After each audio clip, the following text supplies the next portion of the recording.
25 people signed in a couple hours today. I was at a gas station. And all we're asking for, this is not addressed to you, but I did say any signatures collected by 5 will be presented to you tonight. It's directed to Speaker Pelosi in allowing just an up or down vote on expanding drilling. Not asking for it to happen, not asking for oil shale on the left, but just allow an up or down vote. Let the people be heard on the issue. So I think what's happening now, you talk about backroom energy policy, but what's happening in the House, as I understand it, maybe I'm misinformed, is that the Speaker is controlling the agenda and not allowing the minority to make their amendments to legislation.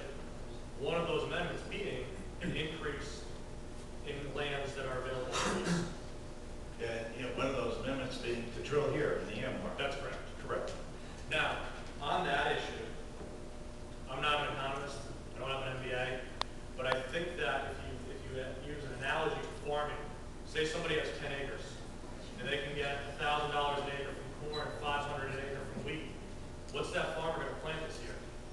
Obviously, it's not in a vacuum, there's other soil conditions, etc. He's going to go for the corn. So if in a smaller footprint on AMWR, you can produce. And what data do they have to support that? Well, I'm not asking, I'm not a representative. Well, but those are the questions I get to ask. Yep. And so is there data that says that there is the data says that there is more here in the same area? In the same footprint? No, it's not in the same footprint. Well, doesn't that, I mean, economies of scale. So you have the Arctic National Wildlife Preserve. Yep. Right? And then you have the National Petroleum Reserve, which are already leased for, which you're saying, you know what, we're not going to drill here. We want to drill there. Now, you also are telling me that, so you have 80% of all the areas leased to you already, and you're not drilling on them because you want to drill here. Why? Why does that not make sense to me? Well, let me tell you why. Let me tell you why. That's like saying your house is on fire, here's a bucket of water for you. Because that bucket, we don't know, but possibly if we poked holes all over the AMWR, we could find something there. Geologically, there probably is oil there. But now, what is the cost associated and expended to do that? Given all the other alternatives that we have. And what will it do to the price of oil? How will it help any constituent in Connecticut or across the nation today, now? Well, I don't have a crystal ball. I don't think any of us do.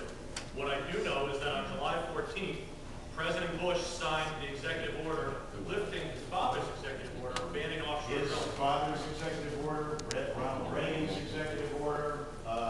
And the effect on the market was that the following 4 days, the price of crude fell $16. Did the effect on the markets come because of that, or did it come because of the not buying further oil from the Strategic Petroleum Reserve? Actually, that stopped before, didn't it? No. They kind of correspond. But it's also, the markets are the futures market. So when they stopped buying, the decision to stop buying from the Strategic Petroleum Reserve was set in advance of that decision. So they were already buying on that future. No, that decision was made over the president's objection.